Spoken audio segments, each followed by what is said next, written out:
जय श्री राम। एक समय रावण अपने पिता के समीप बैठा था। उस समय कुबेर जी आए। उन्होंने उनका अधिक सम्मान किया और निकट बैठाया। पिता रावणादि पुत्रों की दुष्टता से उनका ऐसा आदर नहीं करता था। यह देख रावण सुमाली दैत्य की कन्या कैकसी अपनी माता से कहने लगा, हे माता, जिसका पिताजी ने इतना बड़ा सम्मान किया और विमान पर चढ़कर जो आया, यह कौन है? यह सुन माता बोली, यह तुम्हारा भ्राता है, तपस्या करके देवता हो गया है। तुम्हारा जन्म तो वृथा और आलस्य किए घर में पड़े रहते हो। रावण को सुनते ही यह बात लग गई और कुंभकर्ण विभीषण को संग ले तप करने गया।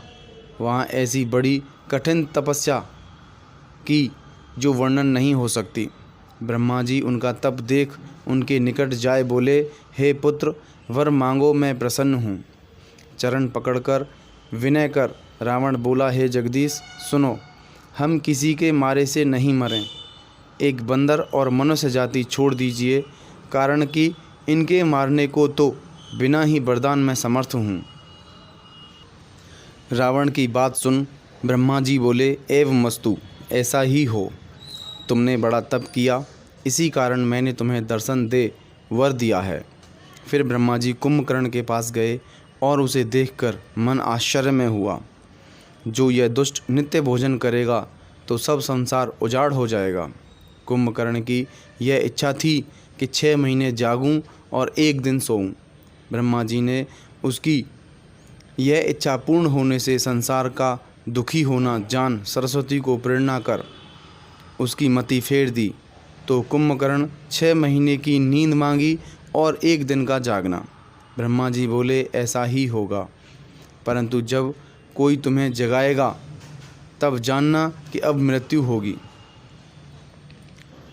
तब ब्रह्मा जी विभीषण के पास गए और कहा कि पुत्र, वर मांग। उसने भगवान के चरण कमल में निर्मल प्रीति मांगी। उनको वर दे ब्रह्मा जी चले गए और वे प्रसन्न हो घर आए। मैं दानव की कन्या जिसका नाम मंदोदरी, जो परम सुंदरी श्रेष्ठ स्त्री थी, वही मैं दानव ने आकर रावण को दी। उसी को रावण ने अपनी पटरानी बनाया। रावण सुंदर स्त्री पाए प्रसन्न हुआ। फिर दोनों भाइयों का विवाह किया। वैरोचन की देवती वज्रज्वाला के संग रावण ने प्रसन्न हो कुंभकर्ण का विवाह किया। शैलूस नामक गंधर्व की शर्मा नामक कन्या के साथ महासुख मानकर विभीषण का विवाह कर दिया। एक चित्रकूट पर्वत समुद्र में ब्रह्मा का बनाया हुआ बड़ा दुर्गम गढ़ था, जहाँ कोई जा न सके। सोई मैं दानव ने उसे फिर संवारा और सुवर्ण तथा मणियों से उसको सजाया। जैसी सर्पों की रहने की भोगवती नगरी और इंद्र के रहने की जैसी अमरावती, उनसे भी अधिक मनोहर अति बांका गढ़ जगत में विख्यात, जिसका नाम लंका हुआ, जिसके चारों ओर समुद्र, गंभीर सोने का परकोटा, उसमें मणियों की जड़ी हुई, जिसका बनाव वर्णा नहीं जाता। भगवान की प्रेरणा से उस कल्प में जो राक्षसों का स्वामी हो, जो शूर में प्रतापी दल समेत उसमें बसे, यह बात उसके द्वार पर लिखी हुई थी। पहले वहाँ तो राक्षस बड़े थे, वे सब देवताओं ने युद्ध में मार डाले। अब वहाँ इंद्र के कहने से कुबेर जी के 1 करोड़ यक्ष रहते थे। रावण ने कभी यह खबर सुनी तो सेना सजाकर गढ़ को घेरा। यह सेना सब जहाज में गई थी। बड़े बड़े योद्धा बड़ी सेना देख यक्ष जीव लेकर भाग गए। रावण ने फिर सब नगर देखा, सोच मिट गया और अधिक सुख हुआ। उसे स्वाभाविक सुंदर और शत्रुओं को अगम जान रावण ने वहाँ अपनी राजधानी बनाई। जो जिसके योग्य था सो घर उसे बांट दिया और सब राक्षस सुखी किए। एक बार कुबेर पर चढ़ाई की। पूर्व वैर के कारण पुष्पक विमान युद्ध कर छीन लिया। एक समय खेल से ही कैलाश पर्वत को जाकर उठा लिया। तब पार्वती घबराकर शिवजी के पास आ बैठीं। उन्हें व्याकुल देख शिवजी ने पार्वती को समझाया तो रावण के इस कृत्य को देखकर भगवान शिव ने पर्वत को दबाया, जिस वजह से रावण के हाथ दब गए। वह व्याकुल हो राक्षसपति रोने लगा और इसके रोने से सब लोग घबरा गए। तब से इसका नाम रावण हुआ। पीछे बहुत विनय करके शिवजी ने छोड़ दिया। कैलाश उठाकर रावण ने अपनी भुजाओं का बल तोल बहुत सुख पाया और चला गया। इसके पहले इसका नाम दशकंदर था।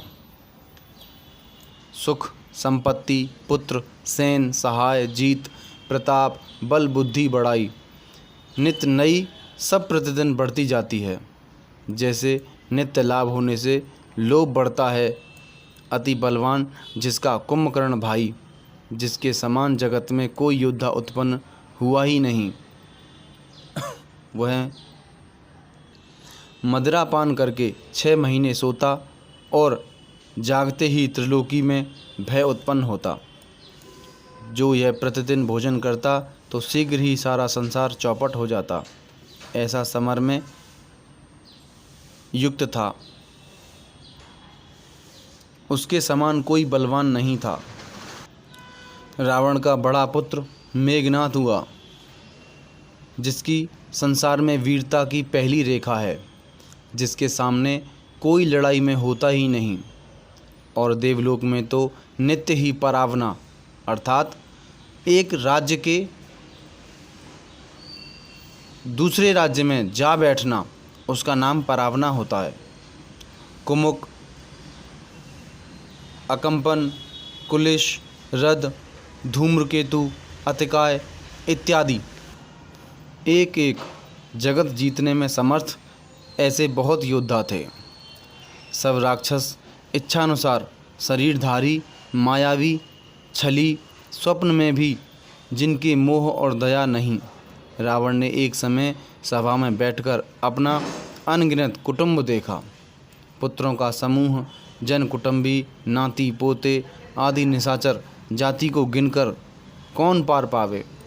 यह स्वाभाविक अभिमानी अपनी सैन्य देखकर क्रोध और अहंकार युक्त वचन बोला। हे संपूर्ण राक्षसों के यूतपो, सुनो, हमारे वैरी देवताओं के समूह हैं। वे सामने पड़कर तो लड़ाई करते नहीं, वरन शत्रुओं को बलवान देखकर भाग जाते हैं। उनका मरण एक प्रकार से होगा। सो अब मैं समझाकर कहता हूँ, सुनो। ब्राह्मण भोजन, यज्ञ, होम, श्राद्ध सब में जाकर तुम बाधा करो। भूख से व्याकुल बलहीन देवता सहज ही में आ मिलेंगे। तब उनको अच्छी तरह से अपनाकर मारूंगा या छोड़ दूंगा। फिर मेघनाद को बुला बल वैर बढ़ाने की शिक्षा दी। जो देवता युद्ध में धीर बलवान हैं और जिनके चित्त में लड़ने का अभिमान है, उनको जीतकर हे पुत्र बांध ला। यह सुन पुत्र ने उठकर पिताजी की आज्ञा पालन किया। इस विधि से सब ही को आज्ञा दी और आप ही हाथ में गदा लेकर चला। रावण के चलने में पृथ्वी डोलती है और उसकी गर्जना सुनकर देवताओं की स्त्रियों के गर्भ गिर जाते हैं। रावण को क्रोध किए हुए आया सुन देवताओं ने सुमेरु पर्वत की खोह ताकी। जब रावण दिग्पालों को जीतने के लिए उनके लोक गया और वे सुने पाए, तो बारंबार बड़ा सिंहनाद करके देवताओं को ललकार गारी देने लगा। लड़ाई में मतवाला हो रावण जगत में दौड़ा फिर, परंतु अपने समान कहीं कोई योद्धा न मिला। 7 द्वीप, नवखंड, आकाश, 7 पाताल, पृथ्वी सब कांपने लगीं और वरुणादि घबरा गए